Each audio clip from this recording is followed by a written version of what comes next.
TikTok sauce, baked pasta sauce recipe. I think the perfect thing to go with it would be my no-knead bread. In here I have 5 cups of all-purpose flour, or you can use you can use bread flour if you have it or if you prefer. Then I have 1/4 cup of sugar, a tablespoon of salt, 1 package or 1/4 ounce of active dry yeast, and now I have 2.5 cups of milk, and then we're going to put in 4 tablespoons of olive oil. You can use vegetable oil, you can use butter, you can use whatever you like.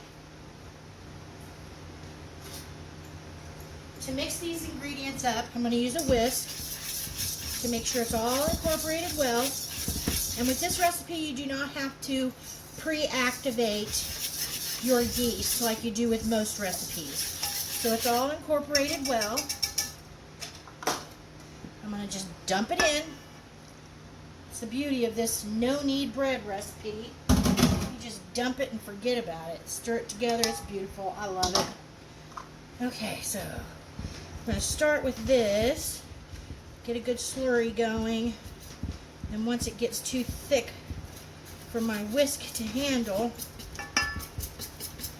like about right here is where I swap out for something else. My beat up silicone bamboo spatula, but it works. I got it from Williams-Sonoma years ago. I had 3 of them. Now there's only 1 left. I don't know where they went. But anyway, oh, I forgot to put in 4 tablespoons of oil. Whoopsie, I better stop and do that. 1, 2, 3, and 4.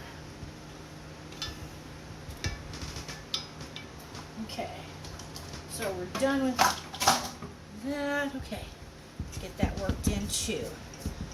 Okay, this is a wonderful recipe. It really doesn't take a whole lot of work to do it. It's for people like me that have physical problems like arthritis or fibromyalgia, and you just really can't do all of the kneading.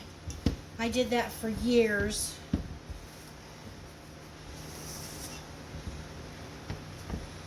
And this is a very sticky dough recipe.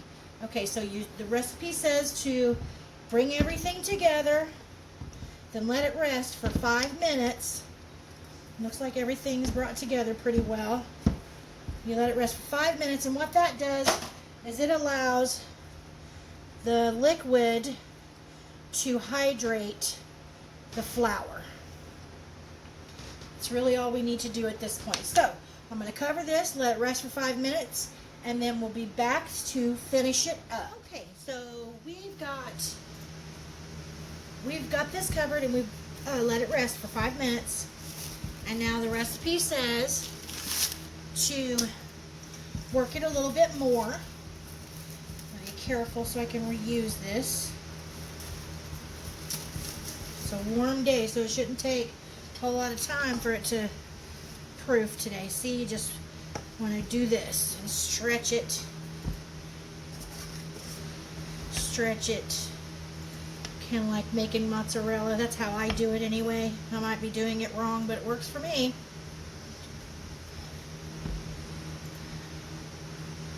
Just to make sure that all the flour is getting hydrated with the liquid that's in this recipe. And that should do it. That looks good. So I just broke my favorite spatula. I'm gonna have to go buy me some more now, doggone it. So now we scrape it all down, get it into just a ball in the center, and then we're gonna let it rest and rise for a full hour in a warm place. So that's what we're gonna do now. We're gonna cover it back up and let it rest for a whole hour and then we'll be back to continue the recipe. Okay, we're back. So we have let the dough rise for about an hour. It looks pretty good. So now what we have to do is oil and flour these pans, because this is a very sticky dough, and if you don't oil it and flour it, it's going to stick to the pan and you'll never get it out. You just have to throw the whole thing away. So I like olive oil because it's a heart-healthy oil.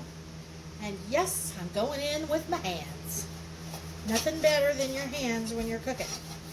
So we're going to make sure that it's all the way up the sides, covering the bottom completely.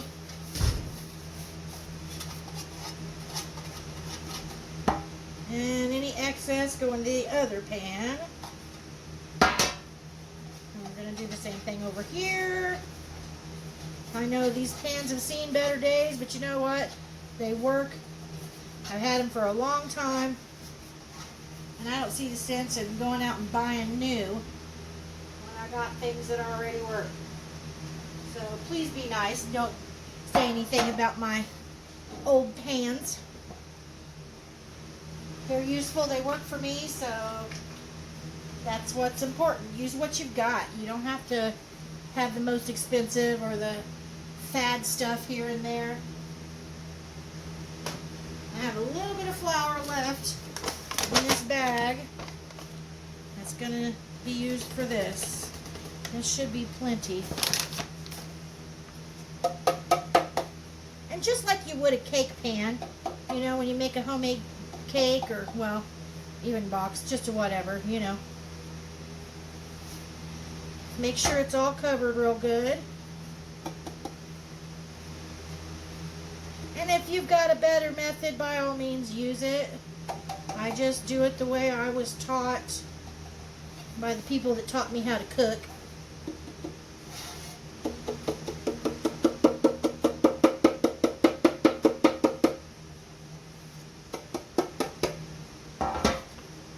I'm going to need some more flour, it looks like. Okay, I'll be right back with more flour. Alright, now that we've got these greased and floured, so to speak,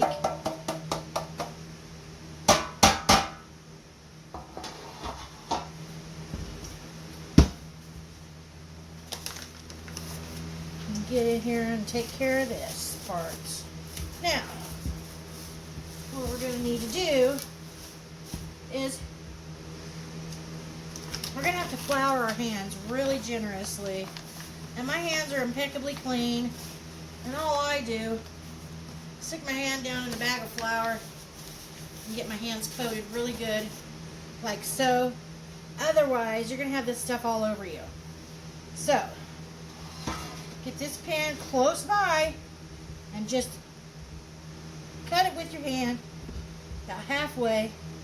Grab it and just put it in there. Like I said before, this is a very sticky dough. And trust me, this is so good. You're going to make it all the time like I do now.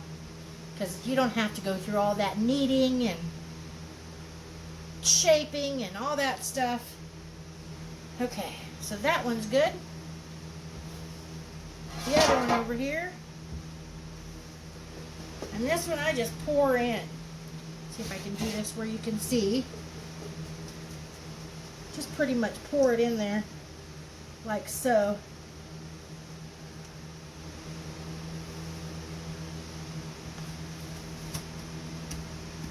There.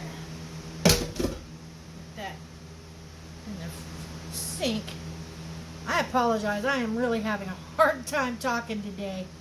So anyway, now we got to put together the egg wash that goes on the top of it.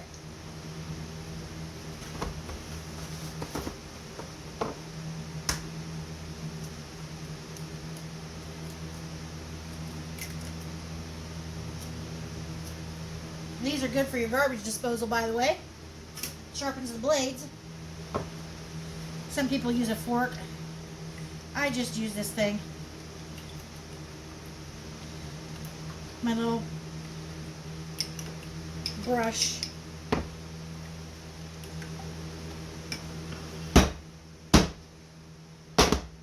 And you're never going to get both of them exactly right. I mean, it'll be a little different on the sizes of them, and that's okay. Alrighty. So, I just pat it on there, because if you try and wipe it, it's going to get stuff all over your little brush here. So just pat it. Try and get the top covered with the egg wash. And I'm going to show you a little trick that I learned last night while watching a very old Julia Child cooking episode with this master baker. Don't get crazy. I'm talking about baking with the oven. Keep it G, people. Keep it G. Never know who might grab your phone and watch YouTube. Anyway, this person, I cannot remember their name. I've never seen this person before. But they actually showed Julia Child a few things that she didn't know before. Like humidifying your oven. And what we're going to do is we're going to take one of these kinds of pans and put it in there on the bottom, on the floor of the oven, because I have a gas oven. We're going to put this on the floor of the oven, which is preheating at 375 degrees. We're going to put this in there for about 5 minutes, because it's just an aluminum pan. We're going to put that in there and let this heat up. And then, once this is hot, we're going to put water in it, in the floor of the oven. That's going to humidify your oven and give it a better environment for these beauties to cook. They'll be less likely to crack on top, because I've had a problem with these cracking really bad on top because they rise so fast during the cooking process. So, I'll be back in a minute once we get ready to put these babies in the oven. I'm going to let them rest while I'm doing the thing with this in the oven on the floor of it. So, I'll be right back. We are back, and it's time to take the bread out of the oven. We've had it in there for about 30 minutes. Ooh, it's still cracked on top a little bit. But the 2 cups of water I put in there boiled down to just that much that's left. So I'd say 2 cups of water would work perfectly. And there they are. Aren't they pretty? And you know, it just seems that today nothing comes easy for me. So it's just one of those. But best way I've found, and the way I was taught by my beloved Aunt Mary, she was the baker of the family. Everybody's got the dessert person, everybody's got a baker, everybody's got a barbecuer, you know, different people excel at different things, and she could make anything out of bread. She was our bread maker in our family. But anyway, this is how she did it. She did have like a pastry brush or whatever that she would use if she had melted butter or if it was really hot out, because she didn't use air conditioning a lot. But and the butter was really soft, she'd use that. But if you get it right out of the fridge, just rub it on there. You want to do that so the top doesn't dry out. So, we're going to get these babies out of there. We're going to have some of it. And all you do is you just go around the edge, which, yes, they're still hot, but I've got very tough hands when it comes to heat. I've been cooking for years. Well, I kind of tore up the side of that one.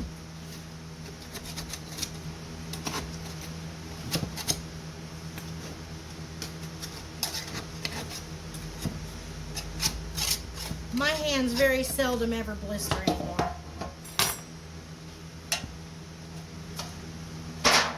See how they came out? And you want to put it on a rack. I have a rack right here. Woo! See, that's warm. But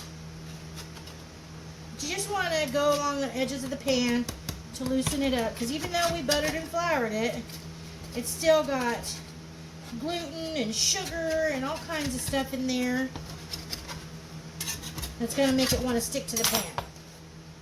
There we go. Hot pan. So, and I put that rack down there upside down, didn't I? Well, here we go. There we are. Beautiful, wonderful, no knead yeast bread. That was done in, under 2 hours. So let me get a knife to cut that with. You know, people get fancy bread knives, which I have a bread knife. It's big, awkward, and gaudy. But these stupid little steak knives, to me, work the best on cutting homemade bread. The serrated ones. So that's what we're going to use. See how it just slides right through there? And we're going to put a little bit of butter on that baby.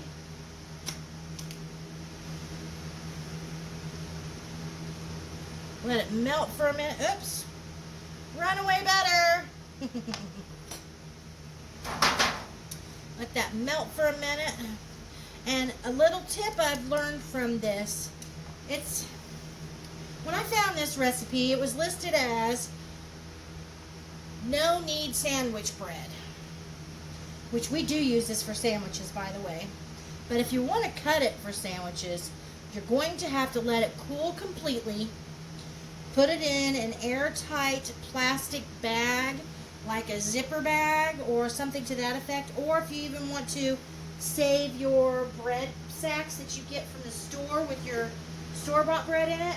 I've done that plenty of times, and that works great. You just got to make sure you get the crumbs out of it, because they'll go bad and all that. But anyway, the point of this is cool this completely and store it in a bag so it doesn't dry out, but put it in the refrigerator. That will extend the life of these. And if you don't think you're going to eat both of these within a few days, like 2 days, put one of them in the freezer. Because it only takes about an hour for one of them to thaw out and be ready to use. But before you slice it, it needs to be refrigerator cold at least. Because if not, then it'll crumble because it is so soft. And it's just slices so much better. And you can slice it very thin if you like. So, and in case you're wondering, sandwich slices are like 1/4 of an inch thick. They're not very thick. And there is no way that I can get a sandwich slice out of this with as soft as it is. See how soft it is? And it is very good. And I'm about ready to taste this. And I don't normally put my face in videos very often because I'm very self-conscious. So here we go. I'm going to take a bite and you guys get to see me. It's a buttery bite.